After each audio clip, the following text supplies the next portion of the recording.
Hi everybody, Richard Tromans here again at Artificial Lawyer TV. Today we're doing another product walkthrough. This time we're looking at Canotera, and to tell us a bit more about it is Yarif. Hey Yarif. Hi, Richard. Good to have you on the show.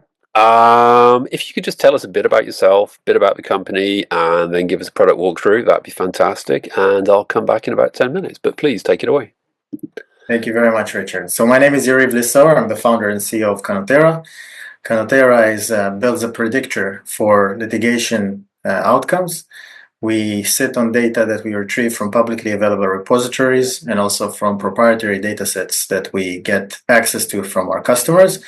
And using this data and the algorithms that we built, we're able to generate roadmaps for dispute resolution processes, how they're expected to unfold, and what will be their outcome in the end. My background is litigation. I was a litigator for 3 years in a big law firm in Tel Aviv, Israel. Then I stepped into the venture domain, first as an investor, then founded my first venture, which was Leap Gaming, in the gaming and animation space, which we eventually sold to Endeavor about 3 years ago, and then co-founded Canotera about 1.5 years ago. So what I would like to do is to give you a demo of how the product of Canotera looks and how it is used. So this is the home screen of Canotera. That's the dashboard of the users. What you see at the bottom of the fold is all the cases that were uploaded into the system. And here, the new case button, if we click on it, then we're able to upload into the system all the documents that we have for a new claim or a new case that we would like to evaluate.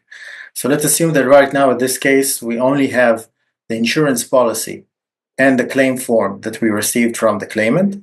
That's already sufficient in order to generate a prediction. We ask the system to analyze the document and generate a prediction of how the case will look and what will be the outcome in the end. And indeed, from the claim form, it retrieves all the case details, and it also provides the case summary. And from all the data that we retrieved for similar cases in the past, we can already predict that this specific claim will end up in a settlement with a 92% probability, and there is only 8% probability that the case will go all the way to a verdict. Whenever the system generates a prediction, it will always provide the reasonings, the references. We'll take a deeper dive into the references in a second. And if I want to take a deeper dive into the various scenarios, then if I want to see how the case would look if it goes to a settlement, then I click on the settlement. The machine will predict that the case will settle for $85,000 based on the facts within the claim form and with all the references that the system used. It also shows us the spectrum of probable outcomes. It provides the expected timeline and process of the case, of the dispute resolution process, and as always, the references. If I want to take a deeper dive into the trial scenario, the verdict scenario, then the estimated awarded damages would be $100K. If we're talking about awarded damages, we also provide a breakdown of all the damage heads, as you can see here at the top right. It provides an estimation of the contributory liability split, 40% with the plaintiff, 60% with the defendant, the timeline, the expected timeline as before, and the reasonings, the references. Now, let's take a deeper dive into the reasonings because they're important, A, to build trust in what the system predicts, and B, if we intend to litigate the case or if we intend to continue negotiating a settlement, then we want to know which type of references to take into account, take into consideration, and how to deal with them. So, for example, if I look at the first reference that the system generated, I see that there is a case which is a trip and fall in a parking lot in New York State. And we see that the damages, the awarded damages were $95K, and the duration was 12 months. So pretty similar to the attributes of the case that we're evaluating at the moment. Now, if I want to understand why this reference is 85% similar to the case that we're evaluating, then I click on the little information button, and the system will generate all the sub-similarity parameters, which are relevant to the case that we're evaluating and to the reference. So if we look, for example, at the incident type, we see that the reference case is 96% similar to the case that we are evaluating. But if we look at the safety measures in place, it's 75% similar to the case that we're evaluating. And it's important also to know that the scorings here, the 85%, 96%, it's all based on the algorithm, on the geometric machine learning algorithm that we deploy in order to test the similarity and eventually retrieve the outcome results and eventually generate the predictions for the case that we're evaluating. Now, when it comes to the incident type, we see that it's 96% similar to the case that we're looking at, which means that it's almost the same as the case that we're looking at.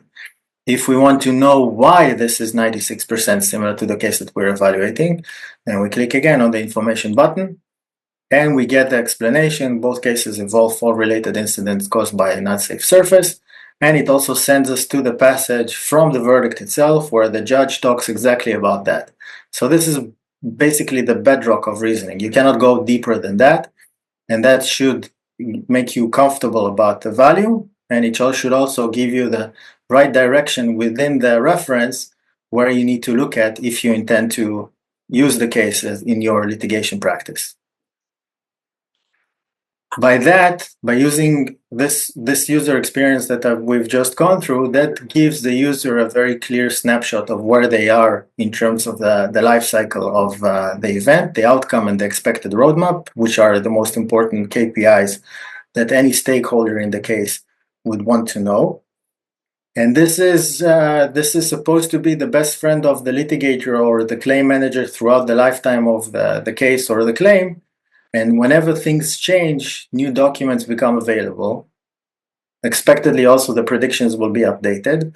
So the system will always generate an updated, accurate, data-driven snapshot into the main KPIs, which are the outcome and the roadmap of the case or the claim. So for example, if now we have new documents that are now available for us, let's say that some time lapsed, and we now also have the medical report of the claimant, the incident report, the witness statement.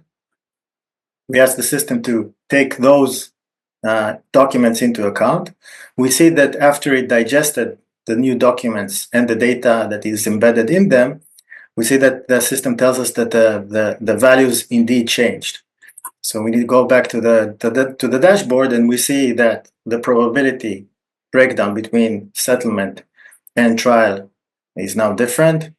Also, when it comes to the settlement values, they're also quite different, went down from 85K to 45K. The references are also different. The same applies also for the trial, for the verdict scenario. There is also a log in the system that always shows you how the predictions evolved throughout the life cycle of the case and whether the change in the values was exogenous or internal to the case itself. Exogenous being an update to the system or new precedents that the system identified which are relevant for the case. That's it in a nutshell. Again, supposed to be the map and compass for the litigators and the claim managers throughout the life cycle of the case. Eventually, the decisions are taken by the stakeholders themselves, but this is the best friend of those actors. Thanks, Richard. Gotcha. Fantastic. Just stay with us for a few seconds, just a couple of questions. So in terms of the comparator or comparators, the previous cases, how do those come about? I mean, do you have access to something like Westlaw or LexisNexis, or you're just using the general public databases and it goes out and it picks itself the most similar case based on jurisdiction and so forth? Or is it down to you to feed in 1, 2, 3, however many similar cases that you'd like to compare it against? The former, i.e. we are tapped into various publicly available sources that allows us comprehensive access to all the relevant data when it comes to the court rulings. And we always make sure that the data sources are comprehensive. But eventually, if you, the user, if you have your own judgment and your own discretion and you would like to pick and choose specific precedents or comparison cases, and you want to take out specific precedents, that's also something that you can do. So you can basically configure and eventually affect the algorithm outcomes as you wish. There is a best practice that comes as the default, but you're able to configure it. Gotcha. It's interesting because when it comes to case outcome prediction, I guess there are two schools of thought. One is that you try and get as many possible similar cases, even across multiple jurisdictions, because that gives you more data to build a pattern. So literally hundreds and hundreds and hundreds of cases, rather like someone at an insurance company might, when they're trying to figure out future patterns, or you can go this way, which I guess is more like the legal style, which is you pick the closest single case that is the reference case that you use, for your precedent. I mean, it seems like you've gone more towards let's pick just one or two cases rather than let's try and bring in like 5,000 slips and trips across America. So the database that we use is comprehensive, is includes pretty much all the possible references. But in terms of which cases are more impactful on the prediction values for the case that we're evaluating, that depends on the attributes of the case. Mm. So there is a pick and choose process and an automated algo-driven pick and choose process, but the baseline is comprised from all the available references that there are. Gotcha. Okay, but fundamentally, what you're trying to do is you're trying to focus in on the most similar cases as opposed to an Correct. enormously large number of general cases that kind of generally point the way. Correct. Correct. Gotcha. And at the moment, obviously, this is based on US data. Is this applicable to other nations? Can you do this in Canada? Could you do this in the UK? We can do that. The machine is agnostic of the data that we feed it with. So the machine is pretty much ready. We just need to train the machine with applicable data. So it can be set up for other jurisdictions, but we just need access to the right data set and time to train the model based on. So for law firm, let's say there's a law firm that advises insurance companies, you could work with them and the insurance companies, for example, to develop something. Yes, yes. Gotcha. And in terms of the AI bit, there are multiple bits here. So you might say a rules-based algorithmic aspect. It looks like you're using some generative AI, at least for the sort of case summaries, and it sounds like you're using more traditional machine learning as well. Is that right? That is correct. We have quite a sophisticated funnel of AI methodologies that we use in order to Mm. generate the predictions and provide this user experience. We use LLMs. We use also geometric machine learning. We use also a bunch of other methodologies to come up with a reliability scoring of what we predict. So it's not just that we're not just providing a value. We're just also providing a score for how confident we are in that value. Gotcha. And just last thing as well. I mean, many of these cases, we're talking slips and trips, clinical negligence, etc., which obviously does get into the big law world occasionally. Well, not slips and trips, but medical negligence when it comes to pharmaceutical companies probably does. But could this also cater for like really big insurance matters? Like what's happened in California a couple of months ago. I mean, can you get into like really heavy duty, like big cases? Absolutely. We believe that actually there is much more value in those big cases, which are data incentive cases, where there is much more potential room for human mistakes and very clear limitations for the human capacity to outreach and digest all the data that is embedded in documents pertaining to those cases. It will require more training. It will require more time for the system to digest and spit out the predictions. But the value is immense because it allows you a much more comprehensive reach to all the data that is relevant to those cases. Gotcha. And just actually, very, very last point is so you're selling this to the law firms on the claimant side, on the defense side, and also the insurance companies, I guess, as well as perhaps corporates who may be the target, like Walmart, for example, who might have thousands of cases against them at any one time. Correct. So the audience that we're targeting are any entities that have a stake in the claim, and it could be from the plaintiff side, could be from the defendant side. The system is agnostic about which side is using it. It provides predictions based on data, and it's not biased to any type of side.